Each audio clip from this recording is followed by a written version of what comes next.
Hi ಎಲ್ಲರಿಗೂ ನಮಸ್ಕಾರ. ಬಾಂಧವ್ಯ ಕನ್ನಡ ವ್ಲಾಗ್ಸ್ಗೆ ಸ್ವಾಗತ. ಇವತ್ತು ನಾನು ಬ್ರೇಕ್ಫಾಸ್ಟಿಗೆ ರಾಗಿ ಸ್ಮೂತಿನ ಮಾಡ್ಕೊಳ್ತಾ ಇದ್ದೀನಿ. ವೆಯ್ಟ್ ಲಾಸ್ ಮಾಡೋರಿಗೆ, ವೆಯ್ಟ್ ಮೇಂಟೈನ್ ಮಾಡೋರಿಗೆ, ಆರೋಗ್ಯವಾಗಿ ತೂಕ ಇಳಿಸ್ಕೊಳ್ಳೋರಿಗೆ ಇದು ಒಂದು ಒಳ್ಳೆ ಬೆಸ್ಟ್ ಬ್ರೇಕ್ಫಾಸ್ಟ್ ಅಂತಲೇ ಹೇಳ್ಬೋದು. ಇದನ್ನು ಮಾಡೋದಕ್ಕೆ ಒಂದು ಬೌಲಲ್ಲಿ ನೀರನ್ನ ಕಾಯೋಕ್ಕೆ ಇಟ್ಕೊಂಡಿದ್ದೀನಿ. ನೀರು ಬಿಸಿ ಆಗೋದ್ರೊಳಗಡೆ ನಾನು ಒಂದು ಬೌಲಿಗೆ 2 ಟೇಬಲ್ ಸ್ಪೂನಷ್ಟು ರಾಗಿ ಹಿಟ್ಟನ್ನು ಹಾಕಿ, ಇದು ನಾರ್ಮಲ್ ರಾಗಿ ಹಿಟ್ಟು ಹಾಕ್ಕೊಂಡ್ರೆ ಆಗುತ್ತೆ. ನಾರ್ಮಲ್ ರಾಗಿ ಹಿಟ್ಟು ಹಾಕ್ಕೊಂಡು ಅದಕ್ಕೆ ಸ್ವಲ್ಪ ನೀರು ಹಾಕ್ಕೊಂಡು ಅದು ಸ್ವಲ್ಪ ಗಂಟಿಲ್ದಂಗೆ ಅದನ್ನು ಚೆನ್ನಾಗಿ ಮಿಕ್ಸ್ ಮಾಡ್ಕೋಬೇಕು. ಡೈರೆಕ್ಟ್ ಹಾಗೆ ನೀರೊಳಗಡೆ ಬಿಸಿನೀರೊಳಗಡೆ ಹಾಕ್ಬಿಟ್ರೆ ಅದೆಲ್ಲ ಫುಲ್ ಗಂಟಾಗಿಬಿಡುತ್ತೆ. ಈ ಥರ ಮಿಕ್ಸ್ ಮಾಡಿ ಹಾಕೋದ್ರಿಂದ ಯಾವುದೇ ರೀತಿ ಗಂಟಾಗಲ್ಲ. ಈ ಥರ ನೀಟಾಗಿ ಮಿಕ್ಸ್ ಮಾಡಿಕೊಂಡು ನಂತರ ಅದನ್ನು ಬಿಸಿನೀರು ಕಾಯಕ್ಕೆ ಇಟ್ಟಿದ್ವಲ್ಲ ಅದು ನೀರು ಬಿಸಿಯಾಗಿದೆ ಈಗ ಆಲ್ರೆಡಿ.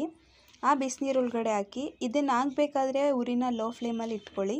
ಲೋ ಫ್ಲೇಮಲ್ಲಿ ಇಟ್ಕೊಂಡು ಇದನ್ನು ಚೆನ್ನಾಗಿ ಮಿಕ್ಸ್ ಮಾಡಿ ನಂತರ ಉರಿನ ಮೀಡಿಯಮ್ ಫ್ಲೇಮಲ್ಲಿ ಇಟ್ಕೊಂಡು ಒಂದು 4ರಿಂದ 5 ನಿಮಿಷ ಚೆನ್ನಾಗಿ ಕುದಿಸ್ಕೋಬೇಕಾಗುತ್ತೆ.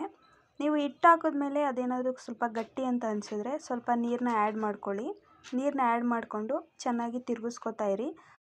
ರಾಗಿನಲ್ಲಿ ಕ್ಯಾಲ್ಶಿಯಮು ಮತ್ತು ಐರನ್ನು ಹೆಚ್ಚಾಗಿರೋದ್ರಿಂದ ಈ ಥರ ಮಾಡಿಕೊಂಡು ಕುಡಿಯೋದ್ರಿಂದ ದೇಹದಲ್ಲಿನ ಕೊಲೆಸ್ಟ್ರಾಲು ಕಡಿಮೆ ಆಗುತ್ತೆ, ಮೂಳೆಗಳು ಗಟ್ಟಿಯಾಗುತ್ತವೆ, ರೋಗ ನಿರೋಧಕ ಶಕ್ತಿ ಹೆಚ್ಚಾಗುತ್ತದೆ. ಇನ್ನೂ ಸಾಕಷ್ಟು ಬೆನಿಫಿಟ್ಸು ಈ ಸ್ಮೂತಿಯಿಂದ ಸಿಗುತ್ತೆ. ಈ ಸ್ಮೂತಿನ ಡೈಲಿ 1 ಲೋಟ ಕುಡಿಯೋದ್ರಿಂದ ಬೇಗ ಹಸಿವಾಗೋದಿಲ್ಲ. ಡಯಟ್ ಮಾಡೋರಿಗೆ ತುಂಬ ಹೆಲ್ಪ್ ಆಗುತ್ತೆ.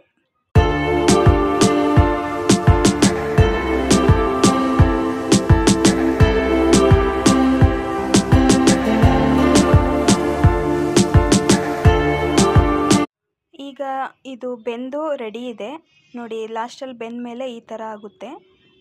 ಇಷ್ಟು ಬೆಂದರೆ ಸಾಕು. ಇದನ್ನು ಆಫ್ ಮಾಡಿ ತಣ್ಣಗಾಗಕ್ಕೆ ಬಿಡಬೇಕು. ಅದು ತಣ್ಣಗಾಗೋದ್ರೊಳಗಡೆ ಅದಕ್ಕೆ ಒಂದು ಜಾರ್ ತೊಗೊಂಡು 2 ಬಾಳೆಹಣ್ಣನ್ನ ಕಟ್ ಮಾಡಿ ಹಾಕ್ಕೊಳ್ತಾ ಇದ್ದೀನಿ. ನೀವು ಬಾಳೆಹಣ್ಣು ಬದಲು ಬೇರೆ ಯಾವುದಾದ್ರೂ ಹಣ್ಣು ಹಾಕೋಬೋದು. ಪಪಾಯ, ಸಪೋಟ ಹಣ್ಣು, ಮ್ಯಾಂಗೋ, ಸೀಸನಲ್ ಫ್ರೂಟ್ಸ್ ಯಾವುದಿದ್ರೂ ಹಾಕೋಬೋದು. ನಿಮಗೆ ಯಾವ ಹಣ್ಣು ಇಷ್ಟ ಆಗುತ್ತೆ ಅದನ್ನು ಹಾಕೋಬೋದು. ನಾನು ಬಾಳೆಹಣ್ಣಿತ್ತು, ಬಾಳೆಹಣ್ಣು ಹಾಕ್ಕೊಂಡಿದ್ದೀನಿ. 5ರಿಂದ 6 ಬಾದಾಮಿನ ರಾತ್ರಿನೇ ನೆನೆಸಿಟ್ಟು ಅದನ್ನು ಸಿಪ್ಪೆ ತೆಗೆದು ಹಾಕ್ಕೊಳ್ತಾ ಇದ್ದೀನಿ. ಒಂದು 2 ಖರ್ಜೂರ ಹಾಕ್ಕೊಳ್ತಾ ಇದ್ದೀನಿ. ಖರ್ಜೂರ ಹಾಕೋಬೋದು. ಖರ್ಜೂರದ ಬದಲು ನೀವು ಸ್ವಲ್ಪ ಹನಿ ಹಾಕ್ಕೊಂಡ್ರೂ ನಡೆಯುತ್ತೆ. ನೆಕ್ಸ್ಟ್ ಅದಕ್ಕೆ 1 ಸ್ಪೂನಷ್ಟು ಫ್ಲ್ಯಾಕ್ಸ್ ಸೀಡ್ಸ್, ಅಗಸೆ ಬೀಜನ ಹಾಕೋತಾ ಇದ್ದೀನಿ. ಇದು ಆಪ್ಷನಲ್ಲು, ಬೇಕು ಅಂದರೆ ಹಾಕೋಬೋದು, ಇಲ್ಲಾಂದರೆ ಸ್ಕಿಪ್ ಮಾಡ್ಬೋದು.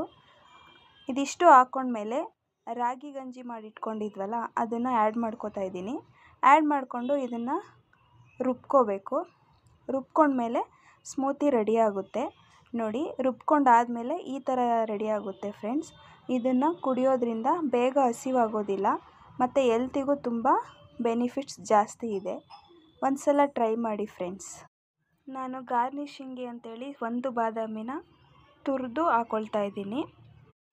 ನಿಮಗೆ ಇಷ್ಟ ಆಗಿದ್ದರೆ ಪ್ಲೀಸ್ ಸಬ್ಸ್ಕ್ರೈಬ್ ಮಾಡ್ಕೊಳ್ಳಿ, ಶೇರ್ ಮಾಡಿ, ಲೈಕ್ ಮಾಡಿ, ಕಮೆಂಟ್ ಮಾಡಿ ಫ್ರೆಂಡ್ಸ್. Thank you.